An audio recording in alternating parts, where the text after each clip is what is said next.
this session, we'll talk about spare parts.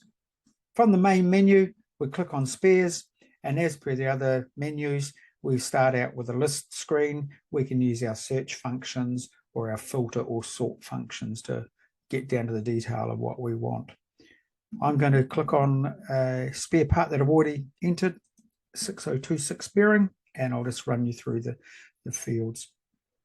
The important thing to note with spare parts is what you're trying to do is key in all the information only once. Once you've done it, you shouldn't ever need to rekey that information. So you can use it to link to assets, you can use it to link to work orders and PM tasks, or to reissue spares out of stock if you're using stock, straight into your purchasing system.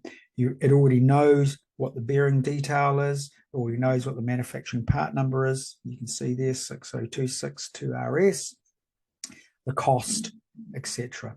So these are all the fields that we would complete if we were going to add a new spare part, remembering that when we put the description there, bearing 60262RS, we don't need to describe the machine that it's for.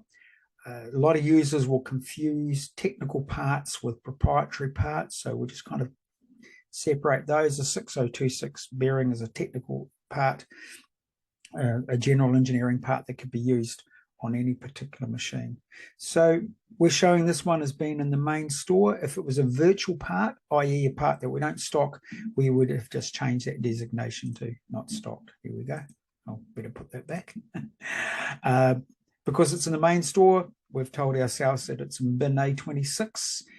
We've given ourselves the correct manufacturer's part number. The stock code is the grouping that it's under. So later on, we might want to search all of our bearings for this particular part. The manufacturer is actually whether or not it's original equipment, made in the workshop, copied locally, direct from the supplier, that type of stuff. It's not actually the brand, it's who's made it. Account code, you can pre-designate the account code that this is going to be charged from. And criticality is the criticality of the part. A bearing, yeah, about medium low would be about right. Cost, these are $68 each apparently. And we've got 2 in stock, so it totals that up for us. And we can also declare what the minimum stock is if we are stocking it, and how many to reorder. An important field to complete is the lead time. That gives us some clues about, well, this part, if we do need to order it, how long is it going to take to arrive? Then as engineers, we can take a look at the assets we use it for. In this case, we use 2 on the boiler burner, apparently, and 4 on the high puller. So we put our engineering hats on and we think about the criticality of the machine, the criticality of the part, the chance of the part blowing, how many might blow. For example, a 6026 bearing will not collapse overnight. So if you've decided you're getting a bit of a rumble in a bearing, well, you've got 5 days lead time to get one in. So you make an intelligent stocking decision based on that.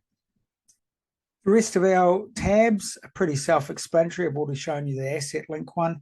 Purchase details will give us the history of any prior purchases of this part. Work orders will tell us any current open work orders where the part has been booked out to but not issued yet. Spares issued will show us where they have been issued. And once again, we see our link to resources page where we can link this particular spare part to some centralized document if need be. On the main tab, we can also add in direct links. Down the side menu, when we go to book out a spare part, we use this function here. It's pretty self-explanatory. Grab your part, grab your work order, connect the 2, tell us how many.